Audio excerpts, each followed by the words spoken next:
Hi, I'm so glad you stopped by. I'm going to read this story called Franklin is Lost. Franklin could slide down a riverbank. He could count forwards and backwards. He could zip zippers and button buttons. He could even walk to Bear's house all by himself. But Franklin was not allowed to go into the woods alone. One day Franklin said, "I'm going to play at Bear's house." "All right," said Franklin's mother, "but be home for dinner by 6 o'clock." She showed him the time with the hands of the clock. "And Franklin," she warned, "don't go into the woods alone." Franklin raced down the path, over the bridge, and across the berry patch. Bear was there. Fox was there. Goose and Otter was there. "I'm here," huffed Franklin. "What are you playing?" "Hide and seek," shouted his friends, "and you're it." Franklin started counting. Hide and seek was his favorite game. He wasn't very fast, but he was very clever. He knew Bear always hid in the berry patch. Franklin looked around. He saw a shaggy paw swipe at a branch of berries. "I see you, Bear," he called. Franklin spotted feathers and fur under the bridge. "I see you, Goose. I see you, Otter," he called. Only Fox was left to find. Franklin walked this way and that. He looked into bushes and searched under logs. He walked along the path and over the bridge, and without even thinking, he walked right into the woods. He looked into burrows and all around trees. Franklin searched everywhere, but he couldn't find Fox.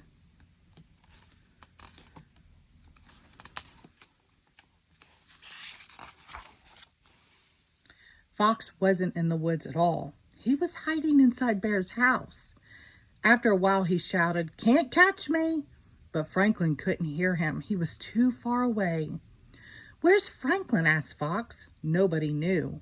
They waited a long time. Bear's tummy grumbled. Finally, Goose said, "It's almost 6 o'clock.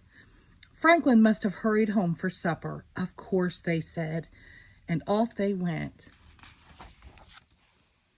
At Franklin's house, the clock struck 6. Franklin's parents were annoyed. Their supper was ready.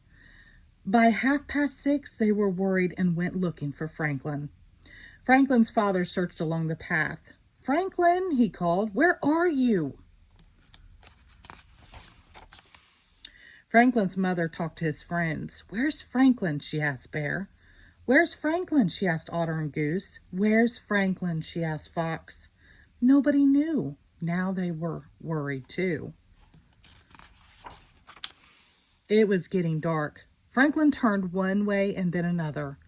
Every tree looked the same. Every rock looked the same. He couldn't find the path. "I'm lost," said Franklin in a tiny little voice. He couldn't remember which way he had come. He didn't know which way to go. He was tired and frightened and all alone.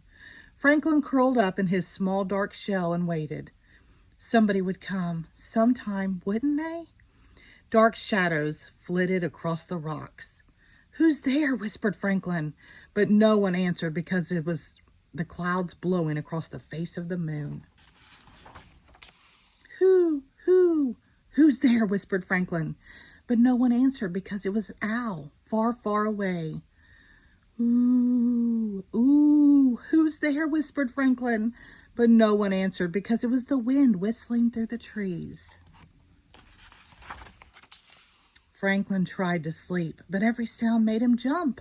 He was humming himself a little tune when he heard crick crack, crick crack, crick crack, squish. "Who's there?" whispered Franklin, but no one answered. Then Franklin heard a new sound. It sounded like someone calling his name. He heard it again. "Here I am! Here I am!" Franklin shouted over and over. Crick crack, crick crack, crick crack, squish. Franklin's parents came over the knoll. "There you are!" They hugged him and kissed him and held him tight. "We were so worried," said Franklin's father. "You were told not to go into the woods alone," scolded his mother. "It wasn't on purpose," sniffled Franklin. "I was looking for Fox and I forgot." "Well, thank goodness you're safe," said Franklin's parents. They found the path and walked all the way home. Their supper was still warm in the oven. After 2 helpings of everything, Franklin had something important to say. "I'm sorry. I promise I'll never go into the woods alone again." "Even if Fox hides there?" asked his mother. "Even if Bear hides there?" asked his father. "Even if everybody hides there," said Franklin. It was 1:30 bedtime. Franklin crawled into his warm, safe shell. "Good night, dear," said his parents, but no one answered because Franklin had fallen fast asleep. The end. Thank you.